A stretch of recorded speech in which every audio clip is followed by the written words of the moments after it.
Surito. Surito. Oh, datangnya kayak saya ke sini Pak, saya akan melakukan penyuluhan tentang depresi pada kesehatan lansia. Apakah Bapak bersedia? Siap, bersedia. Pak, pertama Bapak tahu gak apa itu depresi? Belum tahu. Oh, belum tahu ya Pak.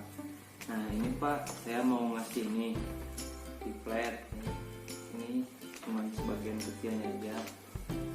Nah, jadi di sini Pak, saya akan menjelaskan tentang depresi itu apa, terus penyebabnya itu apa, terus macam-macam depresi, gejalanya, terus ada juga pengobatannya Pak.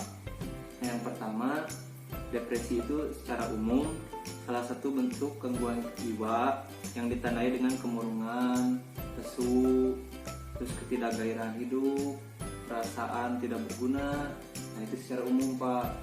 Nah ini depresi pada lansianya Pak, pengertiannya itu suatu penyakit mental yang sering dijumpai pada usia 60 tahun ke atas Pak. Terus penyakit depresi ini sulit dideteksi Pak kalau untuk lansia karena tertumpang tindih dengan penyakit yang lainnya juga Pak. Terus yang kedua itu ada penyebabnya Pak. Nah penyebabnya itu bisa dari riwayat keluarga yang kena depresi, terus pengalaman yang menyebabkan Bapak trauma seperti kematian orang yang dicintai atau kekerasan gitu. Terus ada isolasi sosial juga. Ini bisa nah isolasi sosial ini penyebab pertama depresi pada lansia Pak. Terus ada stres karena kurang dukungannya sosial, terus keluarga, terus kesepian gitu Pak. Nah terus yang ketiga itu Pak, macam-macam depresi. Nah macam-macamnya itu ada depresi mayor. Nah depresi mayor ini merupakan jenis depresi yang membuat penderita merasa sedih dan putus asa sepanjang waktu Pak.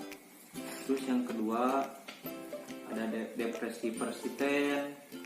Nah depresi persisten atau distimia ini merupakan istilah yang digunakan untuk menggambarkan kondisi depresi yang bersifat kronis Pak. Nah terus ada juga yang ketiga gangguan bipolar. Nah orang yang memiliki gangguan bipolar Pak bisa merasa senang dan berenergi di suatu waktu, tapi di waktu yang lainnya juga bisa merasa sedih, terus merasa stres kayak gitu Pak.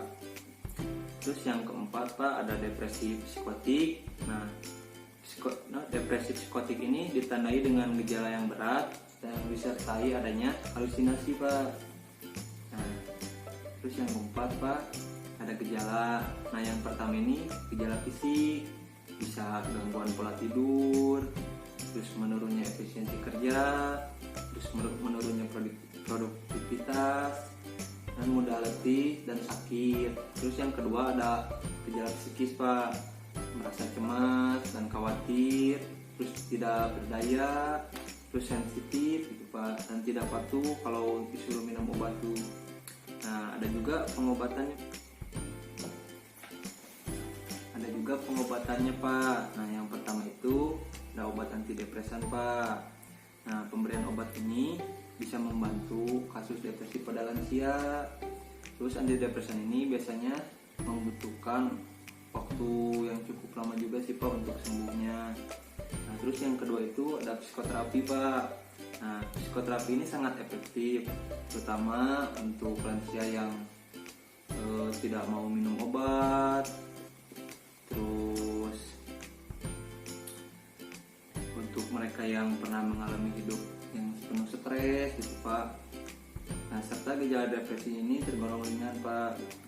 Terus ada juga dukungan sosial Pak. Nah dukungan sosial ini dapat dukungan dari keluarga, terus teman, kerabat, keinginan untuk sembuh gitu Pak. Nah baik Pak, mungkin cukup segitu penyuluhan dari saya Pak dan pemberian materi dari saya. Apakah ada yang kurang jelas atau ada yang ingin Bapak tanyakan? Sudah jelas. Oh sudah jelas ya Pak. Mungkin kalau gitu saya pamit dulu Pak. Terima kasih ya atas waktunya Pak. Sama-sama. Assalamualaikum Pak. Waalaikumsalam.